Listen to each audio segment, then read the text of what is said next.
ZNS Total Sports is brought to you by 4th Terrace Diagnostic Center.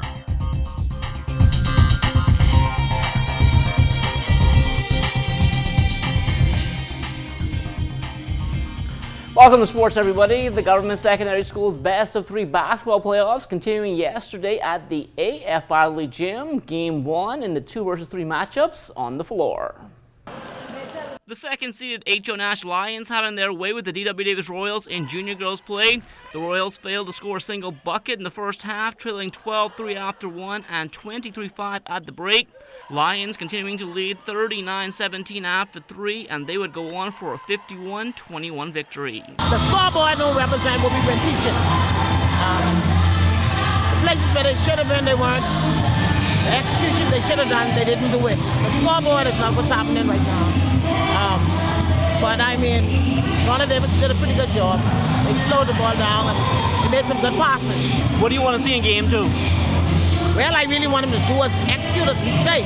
Some people playing defense, no offense. Some playing offense, no defense. So we have a combo going on around here. It's a combo of man. The second-seeded Antal Rogers Timberwolves junior boys also getting off to a fast start, scoring the first 11 points of the game against the S. McPherson Sharks.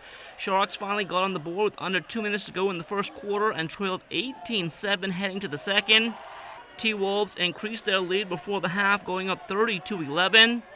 Third quarter, Sharks coach Nigel Ingram had seen enough. He got 2 technical fouls and was tossed. Sharks played a bit better after that point. They got the deficit down to 39-24 after 3 and carried the momentum over to the fourth. In the end, though, it was too little too late. Antal wins it 48-37. We were bad all week. We expected a hard battle. But in the third quarter, we started to run away from our game plan, but we still closed strong. What do you need to do to close it out? We keep the same aggression, and we build up our defense, our momentum from our defense, lead to our offense. Timberwolves senior girls seeded 3rd, but they were the more aggressive team early on against the C.B. Bethel Stingrays. Anatol led 15-8 after 1 and 21-14 at the half. Rays made it interesting after the break, ending the third down just 4 at 27-23, but that's as close as they would get.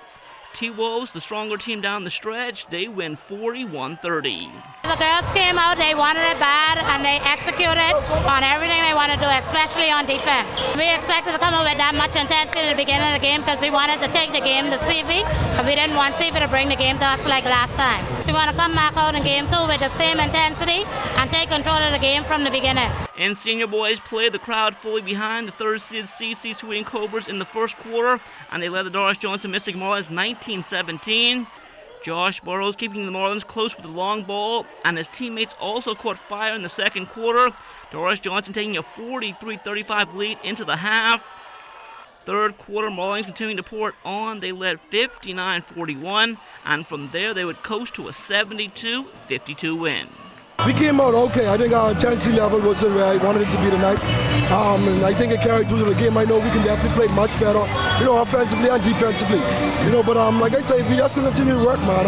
It's only one game. We can't let this get our heads. We gotta get right back to work tomorrow. Be ready to come out on Wednesday, But hats off to CC. It was a competitive game, for the first, I'd say, quarter and a half or so. But my guys were resilient enough to pull it off. We couldn't rebound the basketball. We couldn't knock down our free throws. And defensively, we couldn't get no stops. So that's a part of the game. We've been preparing for this team. We figured we had the matchup that we could and the strategy that we could match up against them. But at the end of the day, they won. They beat us. What needs to happen on Wednesday for this to go to a third game? You have to find a hard. It's just that simple. It's just that simple. Regardless of how much we practice, regardless of what strategy we try to implement, they got to execute. The coaches, we can't execute. They have to execute. They have to go on the court and execute the game. And that's what I see as a real challenge for us right now. And the Phoenix Suns in the second game of a back-to-back last night in Brooklyn against the Nets. Suns trailed 35-31 after 1 and 55-52 at the break. Third quarter, the Nets did most of their damage, outscoring Phoenix 35-21. That was the big difference in the ball game. Suns lose 119-97. DeAndre 12-22 from the field, a sign-high 25 points to go along with 17 rebounds in 34 minutes. Phoenix out again tomorrow in Detroit against the Pistons. Buddy Hield, the Sacramento Kings on the floor last night as well. Kings going up against the same Minnesota Timberwolves team that Buddy scored a career-high 42 points against last week. Sacramento starting strong, going up 29-20 after one and 65-50 at the half. T-Wolves made a comeback in the third and fourth quarters, but still came up short. Kings win 113-109. Buddy 6 of 12 from the field, 3 for 5 from behind the three-point arc. He finished up with 16 points in 20 minutes. The Kings off now until Friday when they host the Miami Heat. Still on the pro hardwood, Tavario Miller and Quinsma in the win column last night down in Argentina, 102-92. Miller playing 24 minutes. He went 4 for 6 from the field, a perfect 5 for 5 at the charity stripe. He finished up with 13 points, 6 rebounds, 3 assists, and 4 steals. On the college hardwood last night, Malachi McCoy, 11 points and 8 rebounds for the Benedict Tigers. They won big, 85-67 over Fort Valley State. As for Kai Jones, he was scoreless with 8 rebounds. Texas went down 69-58 to third-ranked Kansas. The University of the Bahamas Mingoes continuing to lead the way in the Vince Ferguson division in the Providence Basketball Association. The Mingoes sporting a record of 11-2. Over the weekend, UB led by as many as 28 before taking their foot off the gas against the Atlanta Regulators, but still went on for an 89-82 victory. Going in the fourth, we probably lost our composure because we only scored 11 and we gave away about 30 points. We got disconnected on defense. We lost our composure. We saw that we were up by a lot, and then we just started to slack off, get lazy on defense, careless passes on offense. UB's track and field team home last weekend at the 17th Star Performers Classic. National decathlon and indoor heptathlon record holder Ken Mullings winning the open men's high jump, clearing 6 feet 8 3/4 inches. It feels pretty good. It shows me that I'm consistent at the 205, which gives like 850 points. So I'm pretty happy with that. My timing over the bar could have been a little better. I feel like if I improve more on the timing, I should get higher results. Meters she won in 1 minute, 0.55 seconds. Pretty good. It was better than what I did in Purdue, and I appreciate it. I see some more things I need to work on, and when I go to practice, I know that's when my goal is going to be driven into me, and hopefully next year I'll do better. Well, mostly is my finish, but I have a good start, and I have a good mid-distance race. When it comes down to finishing, I'm a little weak, so I'm ready to try and push more.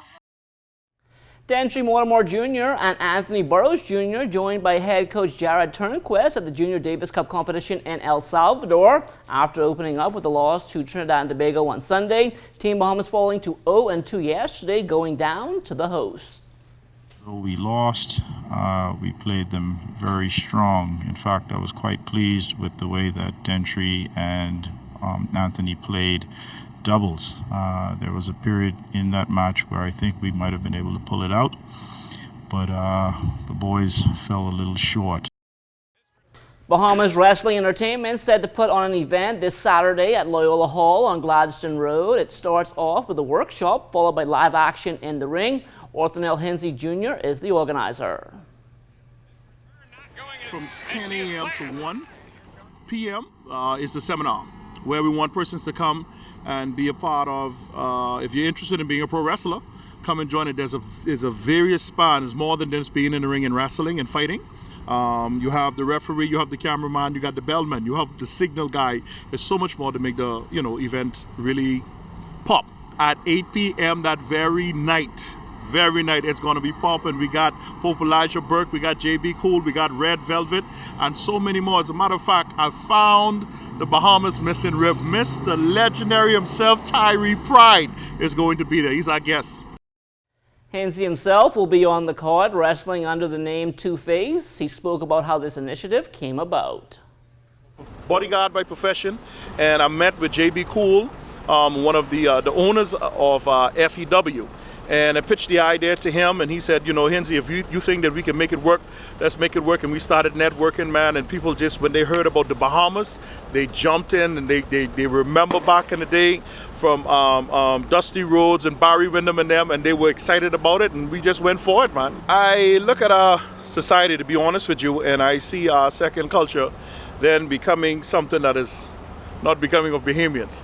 And from school, I remember as a little boy, I think we used to call it dashing back in the day. So we were always wrestling, we were always doing that. And then my father, Odell Hinsey Sr., he used to take me to the Nassau Stadium, Ponciana Inn, see Tyree Pride, Blackjack Mulligan, and all of these guys, them wrestling. It was a fun environment. Now coming as a young man, I got a wife, I got kids, and so, I want to do the same thing. I want to create that environment and not lose our people totally. That's a look at sports. The Bahamas Tonight comes back after the break. ZNS Total Sports is brought to you by 4th Terrace Diagnostic Center.